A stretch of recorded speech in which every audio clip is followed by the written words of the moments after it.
Hello, what's up mga kapada? For today's video, tara samahan nyo na naman kaming magbunot ng punla. Maaga nga akong hinatid ni Papa dito nga sa bahay nila tita ko kasi nga maaga din yung trabaho nila. Ay, isu agarot.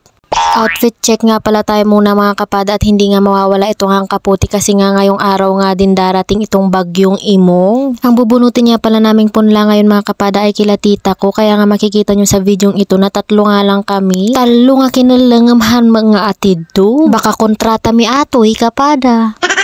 Ay sus, pakawanam nakikontrata urehan nga kalaingan nga agsik ka. Matagal na nga akong nagbubunot ng mga punla mga kapada at hindi ko nga alam kung bakit nga hindi pumapaspas ang aking kamay. Pag sinabi nating pumapaspas ay hindi nga bumibilis yung aking kamay kapag nga ako ay nagbubunot ng punla. Ay, isu agarot. Sa pagkakaalala ko nga mga kapada ay grade 3 pa nga lang kami nung sumasama nga kami ni Kagayam nagbubunot ng punla. Siyempre unang subok, pugsat. Ay sos, kapada perdisyon. Noong kauna-unahan pa nga lang namin ni Kagayam na nagbunot ng punla ay kung hindi nga pugsat ay nagdadakkel nga pitak nga sumurot ijay bunobon. Tapos naalala ko pa si ate ko kasi nga napakaliit nung kamay niya pero siya pa nga itong napakabilis sa aming magbunot ng punla. Ay, isu agarot. Tapos dati dahil nga sa bata pa kami ay hindi nga kami yung nagtatali ng nabubunot naming punla. Kung hindi nga si tita ay si mama nga yung nagtatali. Agin lalaing kami pa dati nga agitali nga mawara talaga.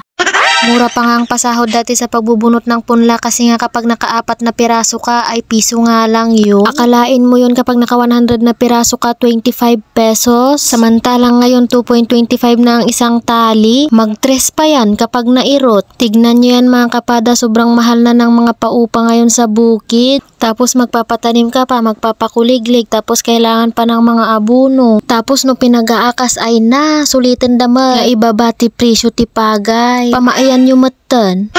No balak yung gaya mga ibabati presyo ti pagay kat ibabayo mat ko mati presyo ti ay gamitan ti para bukid niya. Ni apay nga tagong ungat ka kapada. Haanak ng agong ungat, sinasabi ko lang. Ibagbagak mat atat na muda. Alam ko namang alam ng mga kapada nating manalon itong ibagbagak ko ba? Hayaan nyo na nga yung mga sinasabi ko dyan. Bumalik na nga tayo dito sa aming pagbubunot ng punla. Tama yan kapada, wag ka ng maraming satsat. Tani baka high blood ka o no low blood ka. Nya ka no? Napakabilis nga naman talagang magbunot ng punla ni tita at nandito na nga kami agad sa pangalawang kinalang. Ay, isu agarot.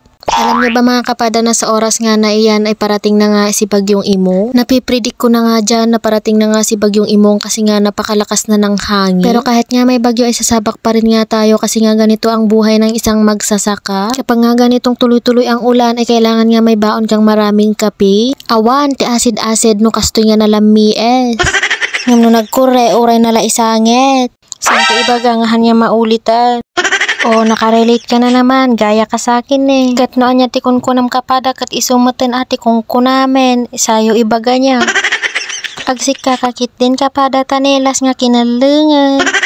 Kung makikita nyo dyan sa likuran ko mga kapada ay kalain nyo ang napakarami pa ng aming bubunuting punla pero nga nagkakamali kayo kasi nga ito ay narasay. Pag nga sinabi nating narasay ay ito nga ay sagi-isa nga lang at hindi nga siya ganun kakapal. Ay, isu agarot. Tignan nyo, sabi ko sa inyo napakadali nga lang matapos, tapos na nga kami talaga. Dahil nga napakalakas na ng hangin at ulan ay nagkape na nga lang kami tas umuwi na rin kami. Yun lang, bye bye.